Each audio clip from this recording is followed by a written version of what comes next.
తిరుమల శ్రీ వెంకటేశ్వర స్వామివారి దర్శనాలకు రోజు రోజుకు డిమాండ్ పెరుగుతోంది. ఈ సమయంలోనే స్వామివారి దర్శనానికి ఒత్తిళ్లు కూడా వస్తున్నాయి. అయితే సిఫార్సు లేఖలపై దర్శనాలు జారీ చేయాలని ప్రజాప్రతినిధులు, రాజ్యాంగబద్ధ హోదాలో ఉన్న ప్రముఖులు ఒత్తిళ్లు తీస్తున్నారా? శ్రీవారి బ్రేక్ దర్శనాలపై నిజంగానే ఒత్తిడి ఉందా? ఇటు తెలంగాణ ప్రజాప్రతినిధుల లేఖలపై ఇవ్వనున్న దర్శనాలతో మరింత భారం తప్పదా? ఈ ఒత్తిళ్ల కారణంగా టీటీడీలో పిల్లర్స్ గా మారిన వారి సిఫార్సు లేఖలపై ఆంక్షలు విధిస్తున్నారా? సిఫార్సు లేఖల స్వీకరణలో ద్వంద్వ వైఖరి అంటూ విమర్శలు వస్తున్నాయా? ఏంటో చూద్దాం.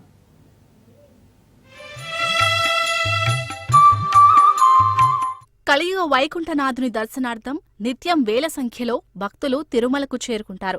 సర్వదర్శనం, టైమ్ స్లాట్ టోకెన్ల ద్వారా అధిక మంది భక్తులు స్వామివారి సేవలో తరిస్తూ ఉంటారు.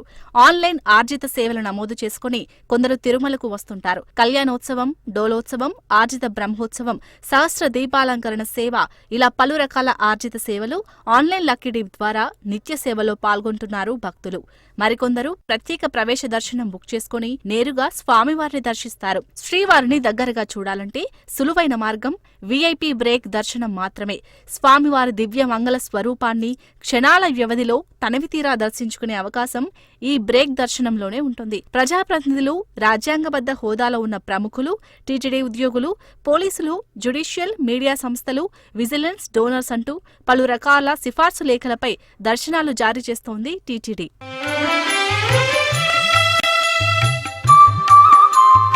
గతంలో ఉన్న ఏఏడీ దర్శన స్థానంలో వీఐపీ బ్రేక్లను తీసుకొచ్చారు. ఇందులో హై ప్రియారిటీ, జనరల్ బ్రేక్ దర్శనం అంటూ 3 రకాలుగా విభజించారు. ప్రముఖుల నుంచి దీనిపై ఒత్తిడి రావడంతో L1, L2, L3 వివాదాన్ని తీసుకొచ్చారు. ఈ విధానంపై పలు విమర్శలు రావడంతో ప్రస్తుతం ప్రోటోకాల్, రెఫరల్, జనరల్ బ్రేక్ దర్శనాలు అందుబాటులో ఉన్నాయి. ప్రజాప్రతినిధులు, రాజ్యాంగబద్ధ హోదాలో ఉన్న ప్రముఖులకు ప్రోటోకాల్ బ్రేక్ ఇస్తోంది టీటీడీ. మిగిలిన వారికి రెఫరల్, జనరల్ బ్రేక్ దర్శనాలు కల్పిస్తున్నారు. ప్రస్తుతం సిఫార్సు లేఖలపై తీవ్ర ఒత్తిడి నెలకొంది. తమ లేఖలపై దర్శనాలు ఇవ్వాలని ప్రజాప్రతినిధులు ఒత్తిడి తెస్తున్నారు. కొందరు 2 లేఖలపై బ్రేక్ దర్శనాలు ఇవ్వాలని అధికారులపై ఒత్తిడి చేస్తున్నారు. ఈ నేపథ్యంలోనే 2014 వరకు వీఐపీ బ్రేక్ దర్శనాలు 2000 మించేవి కాదు.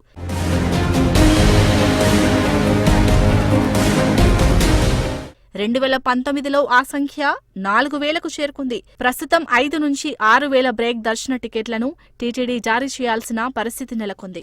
ఓవైపు 175 నియోజకవర్గాలకు చెందిన ఎమ్మెల్యేలు, ఎంపీలతో పాటు తిరుపతి, చంద్రగిరికి చెందిన లోకల్ నాయకులకు సిఫార్సు లేఖపై దర్శనాలు కేటాయిస్తోంది టీటీడీ.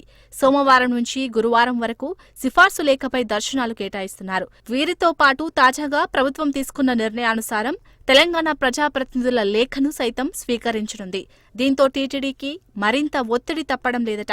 ఆంధ్రప్రదేశ్లో ఉన్న నేతలకు వారానికి 4 వీఐపీ దర్శన సిఫార్సులు, 4 ప్రత్యేక ప్రవేశ దర్శన సిఫార్సులు తీసుకుంటూ వస్తుంటే తెలంగాణ ప్రజాప్రతినిధులకు 2 చొప్పున లేఖలను స్వీకరించనున్నారు.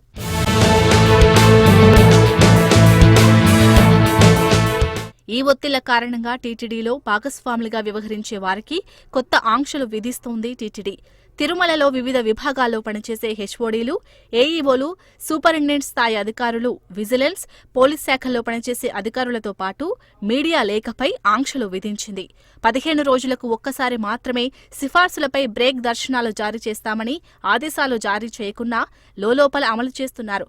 ఒకవేళ ఎవరైనా ఈ సిఫార్సు లేఖలను పంపినా అదనపు ఈవో కార్యాలయంలోని సూపరింటెండెంట్ స్థాయి అధికారి నిర్మోహమాటంగా తిరస్కరిస్తున్నారట.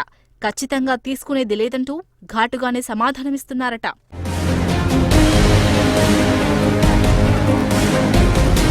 రాజకీయ నాయకులకు ఇస్తున్న ప్రాధాన్యత టీటీడీలో భాగస్వాములైన వారికి ఇవ్వడం లేదని విమర్శలు వినిపిస్తున్నాయి. ఈ అంశంపై పునర్పరిశీలన చేయాలని టీటీడీ ఉద్యోగులు, విజిలెన్స్ అధికారులు టీటీడీని కోరుతున్నట్లు సమాచారం. అయితే టీటీడీ ఉన్నతాధికారులు ఉద్యోగుల వినతిని మన్నిస్తారా లేదా అని వేచి చూడాల్సిందే.